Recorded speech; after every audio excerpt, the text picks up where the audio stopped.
First Contact and Ultimatum. The massive hologram appeared simultaneously over every major city on Earth, casting an eerie purple glow across the shocked faces of billions. The being that materialized was tall and elegant, with crystalline features that seemed to shimmer in the artificial light. High Ambassador Zelrix of the Galactic Dominion spoke with a voice that resonated through the very foundations of human civilization. People of Earth, your primitive world has been observed for centuries. Your species shows potential, yet remains dangerous and unpredictable. The Dominion offers you a choice. Submit to our guidance and governance, or face immediate extinction. You have 48 hours to surrender your sovereignty. In the United Nations Emergency Security Council, Secretary General Maya Chen stood at the podium, her hand steady despite the weight of humanity's future pressing down on her shoulders. The room was filled with world leaders, military commanders, and scientific advisors, all united by an unprecedented crisis. They expect us to roll over and submit, she began, her voice carrying across the stunned silence. They see our internal conflicts, our political divisions, our technological limitations compared to their vast empire. But they've made a crucial mistake. They've underestimated human nature itself. In orbital defense stations carefully hidden from the Dominion sensors, Commander Sarah O'Neill watched the massive alien fleet through reinforced viewports. The Dominion ships were works of art, crystalline structures that seemed to defy physics, each one larger than the largest human cities. Their weapons could probably reduce Earth to ash in minutes. Yet Sarah smiled, because she knew something the Dominion didn't.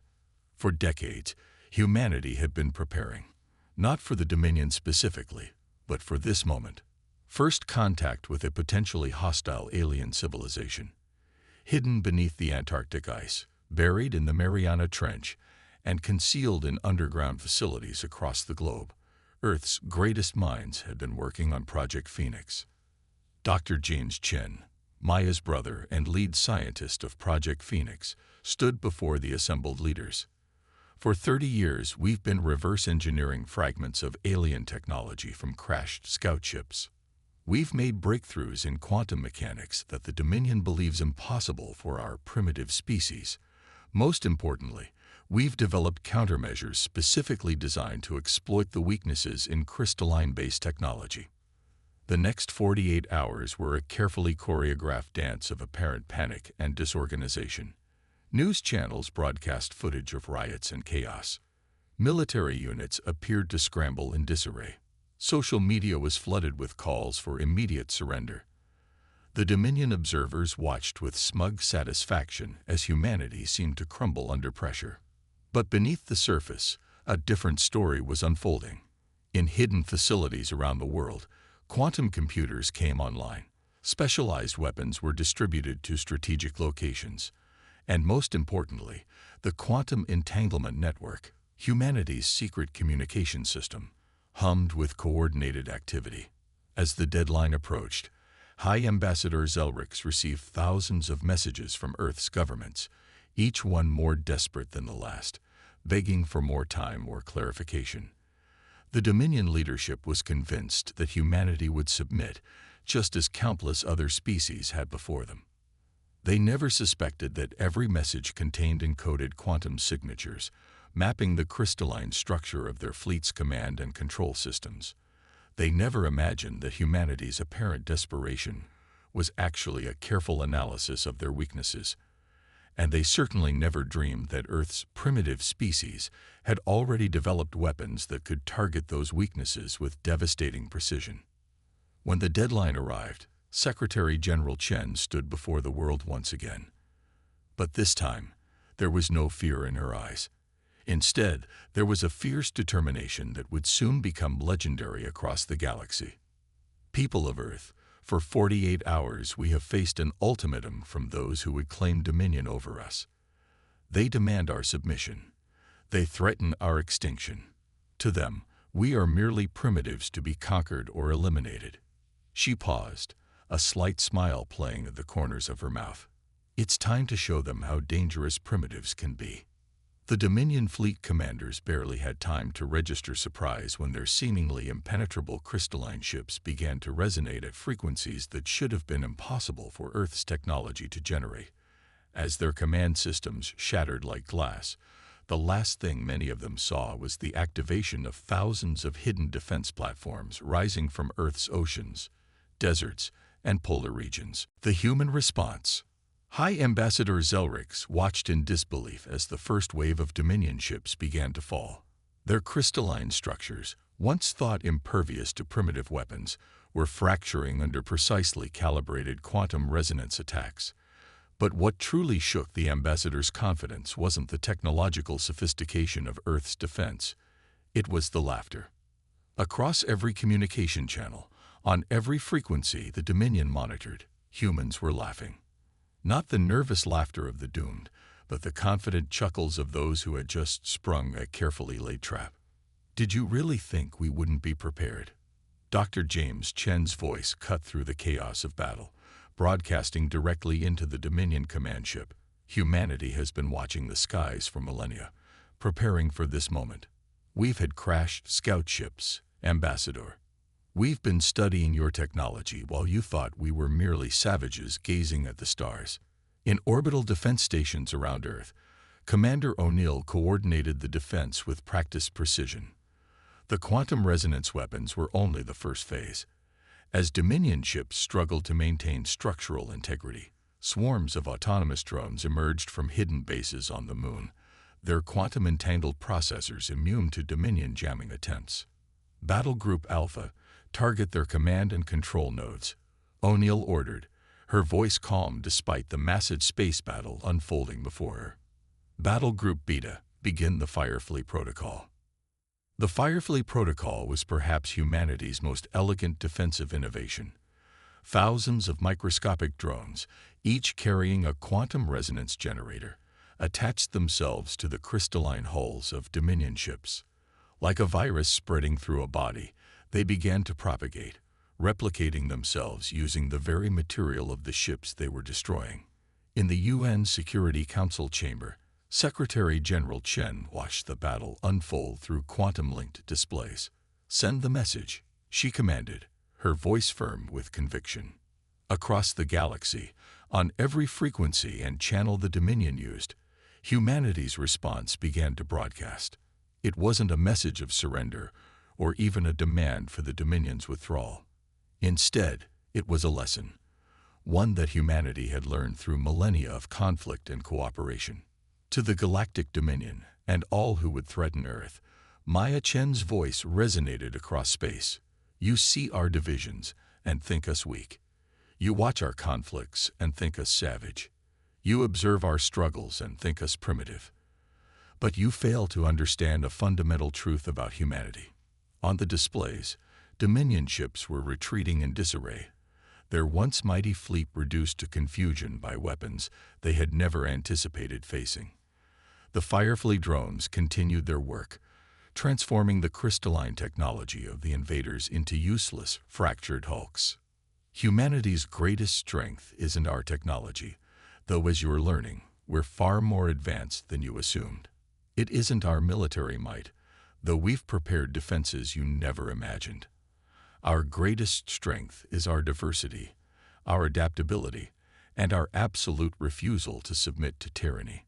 Dr. James Chen's quantum resonance weapons continued to tear through the Dominion fleet's defenses, each blast calculated to exploit the fundamental frequencies of their crystalline technology.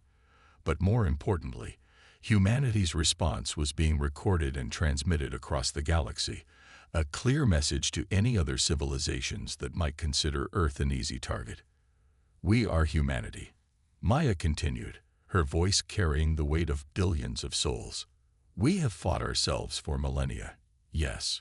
We have nearly destroyed ourselves more than once.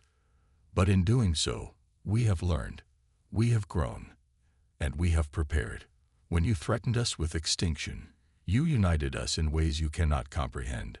In orbit, Commander O'Neill watched as the remaining Dominion ships attempted to regroup. Their formation was breaking, their once perfect coordination shattered by humanity's unexpected resistance. But it was the next phase of the human response that would truly demonstrate why Earth should never be underestimated. Battle Group Charlie, O'Neill commanded, initiate the Lazarus Protocol. Across Earth's surface, massive energy collectors began to power up, drawing on decades of secret technological development. The Lazarus Protocol wasn't just another weapon. It was humanity's answer to the question of faster-than-light travel, developed in secret while the rest of the galaxy thought Earth was still struggling with chemical rockets. As the protocol activated, quantum fields began to ripple through space, creating corridors of altered reality through which Earth's ships could travel. The Dominion fleet, already reeling from the quantum resonance attacks, and the Firefleet drones, now faced the prospect of humanity not just defending Earth, but potentially taking the fight to the Dominion's own territory. High Ambassador Zelrix, watching his fleet crumble before what he had dismissed as a primitive species, finally understood the magnitude of his error. The humans hadn't just prepared for invasion. They had used the Dominion's own arrogance as a weapon against them. Operation Trojan Horse. The Dominion's retreat was exactly what humanity had anticipated. As their crystalline ships limped away from Earth's defenses, High Ambassador Zelrix transmitted an emergency signal to the Dominion's Central Command. But unknown to him, this was precisely what Earth's leaders had been waiting for. Quantum signature captured, Dr. James Chen announced in the underground command center. Their encryption is complex, but thanks to our preparation, we can track every transmission.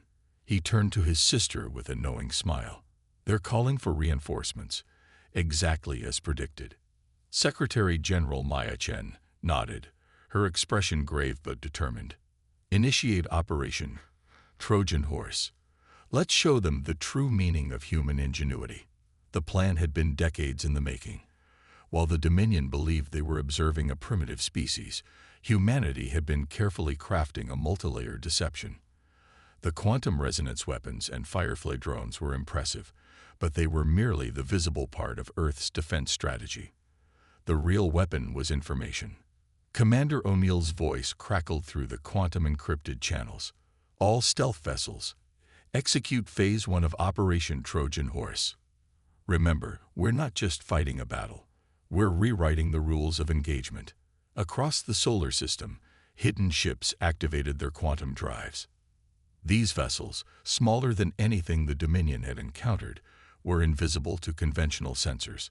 They had been waiting in the shadows of planets, asteroids, and artificial debris fields, carrying humanity's most powerful weapon, the truth. As the Dominion fleet retreated, these stealth ships attached themselves to the crystalline vessels, hiding in the fractured shadows of their damaged hulls. Each carried a quantum virus, designed not to destroy, but to reveal. The Dominion's power is built on lies. Maya addressed the United Nations. They maintained control through fear and ignorance, keeping subject species isolated from each other. Today, we changed that equation. The quantum virus began its work, spreading through the Dominion's communication network. It didn't destroy or corrupt. Instead, it began broadcasting the truth to every species under Dominion control. The truth about Earth's defense, about humanity's unity in the face of extinction, and most importantly, about the Dominion's vulnerabilities. In the Dominion's Central Command, chaos erupted as subject species began to question centuries of oppression. The carefully maintained image of invincibility crumbled as footage of Earth's successful defense spread across the galaxy. But humanity wasn't done yet. Phase 2, Dr. Chen commanded, activating the second stage of the quantum virus. Let's show them what real cooperation looks like. The virus began connecting previously isolated species, creating communication channels the Dominion couldn't control or monitor. Centuries of enforced isolation ended as different civilizations began sharing their experiences, their technology, and their desire for freedom. High Ambassador Zelrix watched in horror as the Dominion's carefully constructed hierarchy began to unravel. "This is impossible," he broadcast to his superiors. "They're not just fighting us, they're dismantling the very foundation of our control." Commander O'Neill monitored the operation from her station, watching as the quantum virus spread through the Dominion's network. "Humans have always been good at one thing," she mused to her crew. "When pushed into a corner, we don't just fight back. We change the rules of the game entirely." The stealth ships continued their work, attaching themselves to the reinforcement fleet that arrived in response to Zelrix's call for help. Each new Dominion ship became another vector for the quantum virus, another crack in the foundation of their empire.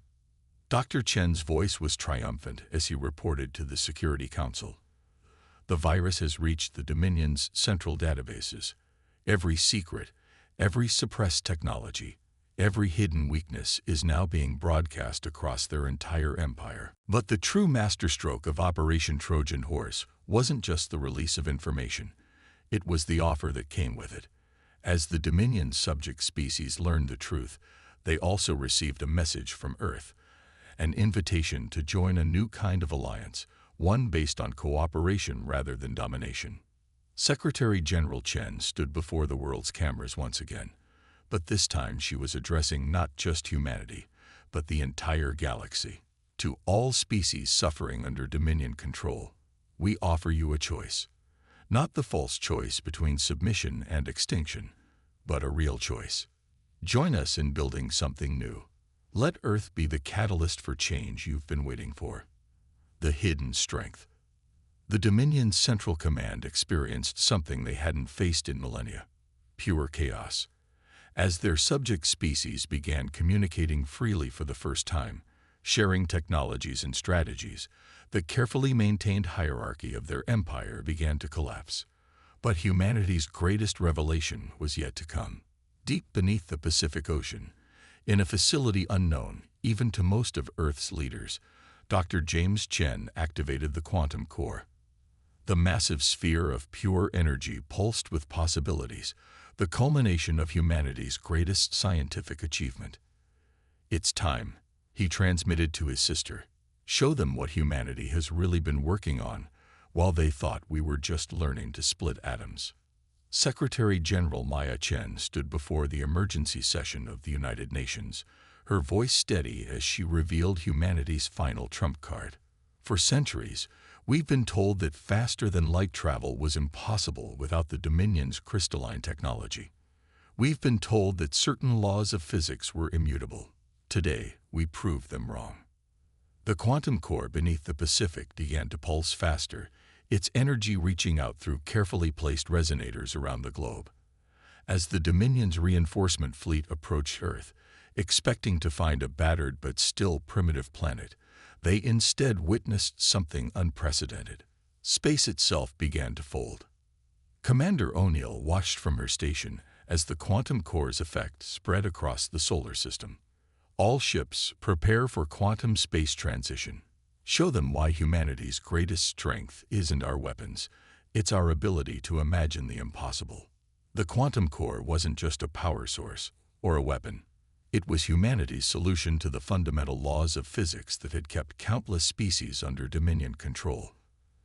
By manipulating quantum fields on a massive scale, humanity had discovered how to create stable wormholes without the need for crystalline technology. "Impossible." High Ambassador Zelrix's voice cracked with disbelief as he watched Earth's ships simply vanish from normal space, reappearing instantly at strategic points throughout the solar system. "Their technology. It defies all known laws of physics. That's humanity's true hidden strength." Dr. Chen's voice replied across all frequencies. "We don't accept limitations. When we're told something is impossible, we don't submit. We find another way." The quantum core's effect spread further, creating a network of stable wormholes that connected Earth's allies among the former Dominion subjects. Species that had been kept isolated for centuries could now travel and communicate freely, sharing technologies and resources that the Dominion had suppressed. In orbit, Commander O'Neill coordinated humanity's ships through the quantum network. The vessels moved with impossible precision, appearing and disappearing through localized wormholes, striking at the Dominion fleet from angles they couldn't defend against. But Earth's leaders had no intention of simply defeating the Dominion militarily. As the quantum network expanded, It carried with it something far more powerful than weapons. It carried hope. "We offer this technology freely," Secretary General Chen announced to the galaxy. "Not as conquerors or rulers, but as equals. The quantum network belongs to no single species. It will be developed and maintained by all, for all." The impact was immediate and irreversible. Species that had been dependent on the Dominion's crystalline technology for interstellar travel suddenly had an alternative. The careful balance of power that had maintained the Dominion's control for millennia crumbled in the face of true technological liberation. Dr. Chen monitored the quantum core's performance from his underwater facility, watching as more and more species connected to the network. "This is what they never understood about humanity," he mused to his team. "Our greatest achievements don't come from domination or control. They come from cooperation, from sharing knowledge, from lifting each other up." As the Dominion fleet struggled to maintain formation against Earth's quantum-jumping ships, their own subject species began to turn against them. The carefully maintained facade of invincibility had been shattered, not just by military defeat, but by the revelation that their technological superiority had been based on suppression rather than true advancement. Commander O'Neill's voice carried a note of pride as she addressed her fleet. "The Dominion thought they could break humanity's spirit by threatening our extinction. Instead, they gave us the motivation to achieve what they thought impossible. Let's show them what united humanity can really do." Victory through innovation. The quantum network pulsed with activity as thousands of formerly subjugated species joined Earth's revolution. The Dominion's mighty fleet, once the symbol of absolute power in the galaxy, now found itself surrounded not just by Earth's advanced ships, but by vessels from dozens of liberated civilizations. High Ambassador Zelric stood on the bridge of his command ship, watching as his empire crumbled. "You don't understand what you've done," he transmitted to Earth's leaders. "The galaxy needs order. Without the Dominion's guidance, there will be chaos." Secretary General Maya Chen's response was immediate and resolute. "What you call order, we call oppression. What you fear as chaos, we see as freedom.